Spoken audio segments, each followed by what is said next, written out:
Ya, Assalamualaikum warahmatullahi wabarakatuh. Perkenalkan, nama saya Siti Fatimah dengan nomor induk kemahasiswaan yaitu 240301020525.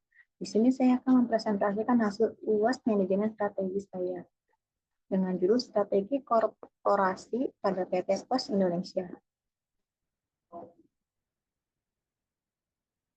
Yang pertama yaitu untuk meningkatkan kinerja dan daya saing.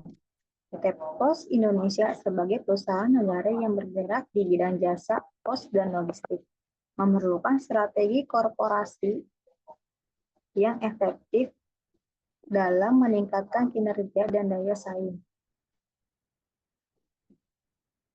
Pengertian strategi korporasi. Strategi korporasi adalah rencana jangka panjang yang dijalankan oleh perusahaan, induk, dan holding company. Strategi ini mengatur berbagai perusahaan dan strategi bisnis unit yang ada di bawahnya. Tujuan strategi korporasi yaitu tujuan akhir dari strategi perusahaan adalah untuk meningkatkan perusahaan. Strategi perusahaan mungkin berfokus pada penjualan dan pertumbuhan atau kepemimpinan. Jenis strategi korporasi. Ada 4 strategi tingkat korporat, yaitu pertumbuhan, stabilitas, pengurangan, dan kombinasi. Visi dan misi PT Pos Indonesia. Visi menjadi perusahaan jasa pos dan logistik terdepan di Indonesia.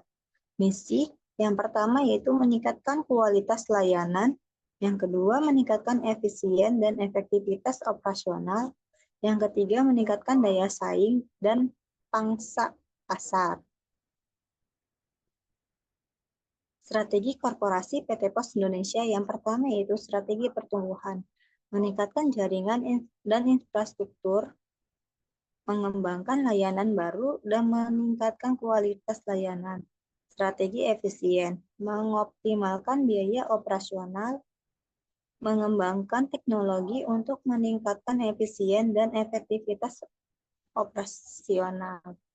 Selanjutnya yaitu strategi inovasi, mengembangkan layanan baru dan inovasi, mengembangkan kerjasama dengan perusahaan lain untuk meningkatkan daya saing. Selanjutnya yaitu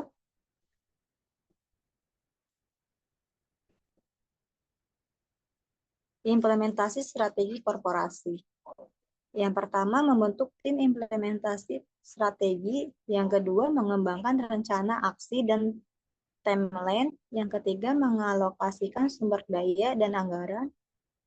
Yang keempat, itu memantau dan mengevaluasi kemajuan implementasi strategi.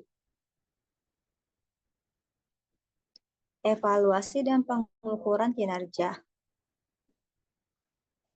Yang pertama yaitu mengembangkan indikator kinerja utama atau KPI. Yang kedua mengumpulkan dan menganalisis data kinerja. Yang ketiga mengevaluasi kemampuan dan mengidentifikasi area perbaikan. Yang keempat mengambil tindakan perbaikan dan pengembangan. Referensi yaitu dari PT Pos Indonesia 2022 laporan keuangan tahun 2022.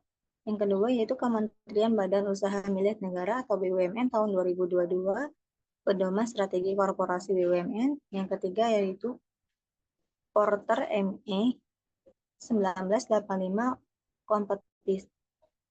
Competitive Advantage Creating and Sustaining Supervisor Performance. Kesimpulannya, strategi korporasi PT Pos Indonesia bertujuan untuk meningkatkan kinerja dan daya saing. Yang kedua yaitu implementasi strategi korporasi memerlukan perencanaan dan pengorganisasian dan pengawasan yang efektif. Yang ketiga, evaluasi dan pengukuran kinerja harus dilakukan secara teratur untuk memastikan kemajuan dan mengidentifikasi area perbaikan. Saran. Selanjutnya itu saran. Yang pertama yaitu PT Pos Indonesia harus terus meningkatkan kualitas layanan dan efisiensi operasional. Yang kedua, perusahaan harus memberikan teknologi untuk meningkatkan efisien dan efektivitas operasional. Yang ketiga, PT Pos Indonesia harus membangun kerjasama dengan perusahaan lain untuk meningkatkan daya saing. Terima kasih. Sekian dari saya, kurang lebihnya mohon maaf. Wassalamualaikum warahmatullahi wabarakatuh.